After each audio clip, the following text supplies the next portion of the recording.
สวัสดีค่ะอาจารย์สวัสดีครับเบตุ้ยครับสวัสดีครับจ้าคำแล้วว่าจ้านั่นไหม ข้าตายากหลายมือนี่หมดมือบ่เป็นหยังอย่าที่ใครตามเขาหูดีอ่าก็พอยายรวยครับพาครับครับกันตะเวนอยู่ในบ้านว่าจะแยกกันว่าหั่นค่ะบ่อ่าสู่ต่อไปมันเป็นอาชีพเฮาล่ะสิเฮ็ดจังไดอ่าว่าจะแยกออกจากกันตั้งสองค่ะกล้องแล้วบ่จ้าตั้งแล้วตั้งจ้ากล้องแล้วตัวจ้าตั้งแล้วจ้าคุยกันไปซะก่อนจ้าคุยเห็นมันได้เวลาก่อนเนาะจ้าโอ้เลขอันโทรลอกเนาะเบตุ้ยเนาะ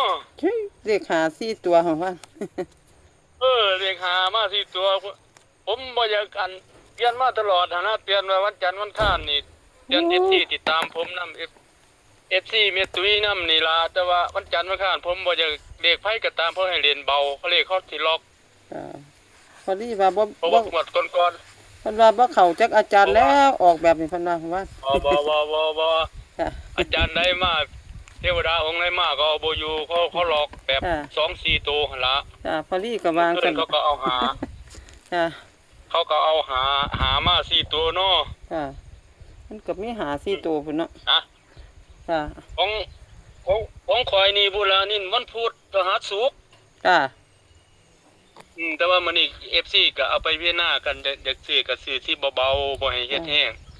มันจะแม่นจะวันใดก็อาจารย์มันพุธเพราะว่าเลขผมมันจับเลขเดินวันพุธพฤหัสศุกร์ โอ้ยมันสิแม่น3 วันนี่บ่3 มื้อนี่แม่นเพอผมจับเลขเดินเห็นบ่อาทิตย์แล้วผมยังเข้า3มื้อเนาะแม่ตุ้ยเนาะจ้าโอ้ยมันสิแม่นพุธพฤหัสศุกร์แม่เลขมันสิมาลงล็อกช่วงนี้วันจันทร์นี่ถ้าวันอังคารมันยังลบหลีกอยู่จ้ามันบ่ลบเฮาก็เอาบ่ได้โลกเลขตัวเดียวมา4 5ตัวไม่สิเอาได้เนาะแม่ตุ้ยค่ะมันมีหา4 ตัวเมื่อวานมันเบิ่นหา4 ตัว เลขเขาล็อกเขาลบแม่เลขจ้าเลขเขาเอาตองมาเลยถ้าตกคันบ่ตองเขาก็เอาอยู่บ่ได้เจ้ามือกันใบด้วยสั่งกันเจ้ามือกันด้วยแล้วเนาะแม่เจ้ามือก็รวยถ้าบ่ตองเจ้ามือตายจ้าคนมันเล่นหลายล้านเนาะจ้าคนซุมื้อนี่หันมาเล่นลาวเนาะหลายเด้โอ้ยคนนิยมเหล้าหลายขนาดเม็ดตุยมันบ่อันจ้าใช่บัตรละ35ไผสิออนซ่อนมันเนาะจ้าอยู่บ้านผมอันฮอด60ตัวอืมเด็กไทยหั่นเป็นตุยเอ้ยจ้าคนก็หันมาเล่นลาวเนาะเอาจ้าเอาวิ่งเอาอันเอาวิ่งเนาะเป็นตุยจ้าเอามาเข้าเลขวิ่ง0กับ7เด้อจ้า0 กับ 7ครับ0607 0607ครับ977976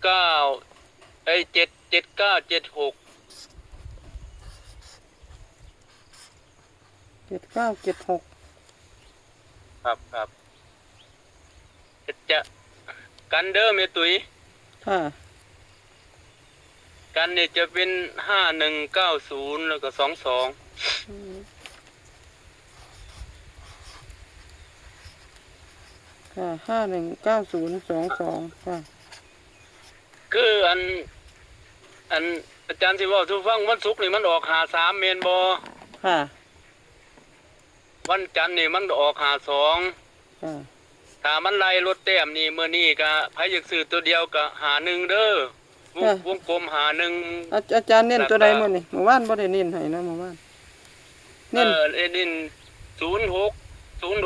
069697กับ51นี่3คู่06กับ79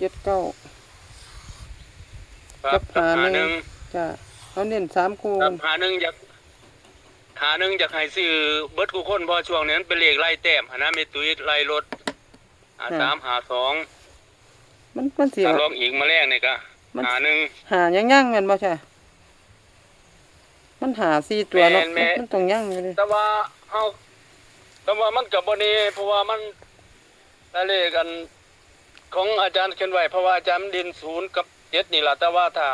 หามาก็แม่น51โลดค่ะเดี๋ยวสิลองเบิ่งนำอาจารย์อยู่มื้อแลงเพราะว่าเฮาสังเกตเลขที่ละมันคุมมา53 52 2มื้อละวันศุกร์กับวันจันทร์จ้ะแม่นอยู่52 53เนาะไล่กัน มื้อนี้ต้องหาหนึ่ง มันเม็ดตุ้ยไปรอมีผู้หาหนึ่งบ่มื้อนี้ผู้เพิ่นฝันเพิ่นจังไดผู้เพิ่นให้ มีผู้ให้หาศูนย์อยู่เพิ่นว่ามื้อแรงหาศูนย์หายังๆว่าซั่น แน่เฮาก็เบียดไว้ติเฮาก็เอาหาหนึ่งนำติเฮากันไว้ตุละ10ได้ยินเพิ่นวา หอม ซั่น ปากหอมคอ บ่ทันเบิ่งเลขพอลี่ของพอลี่เมื่อวานนี่ก็เข้าแต่2ตัวเดียว ครับ จะเอามื้อนี้ก็มื้อนี้สิลองเบิ่งอยู่หาหนึ่งมันเอาทุก เอาหาหนึ่งตัวเดียวโลดไผมักเลขล็อกถ้าเขาจะล็อกอีกคือ51เม็ดตุ้ย จ้ะ แต่ว่าเลขเด่นอาจารย์มันก็เกิดได้เบิดนั่นล่ะระหว่าง06กับ79นี่นะ จ้ะเลขลาวมันก็ออก ไอ้ตัว นั่น น้อ เนาะ ย ออกอันตัวใดคนบ่ซื้อน่ะมันมักออกเมื่อวาน แม่น บ่เข้าจักอาจารย์เมื่อวาน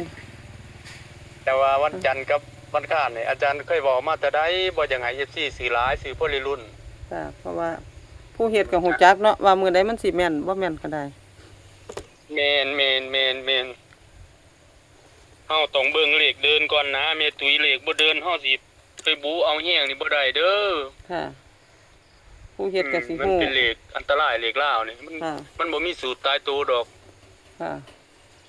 ผู้เฮ็ดก็ ผ สิ มเฮ็ดเลขมาผมหูดี10กว่าปีแล้วแม่ตุ้ยเอ้ย16 17ปีละ ก็สิฮู้ดีแล้วเนาะเฮ็ดมาจนชำนาญแล้วก็สิ อืม คล่องแล้วนะ ครับ ว่ามันเคยออกคล่องใดไปจังใดก็สิฮู้ดีแล้วนะครับ เฮาต้องสังเกตเลขซะก่อนแม่ตุ้ยเอ้ยจังว่าให้24ใจเย็น เอามื้อนี้ก็ขอให้ปังๆเด้อบัดนี้เมื่อวานก็บ่เข้าแก่มื้อใหม่ FC ผู้ติดตามก็รอเบิ่งอยู่มื้อนี้บ่ทันเห็นที่ประจันสมหมายซั่นดอกเลย ๆ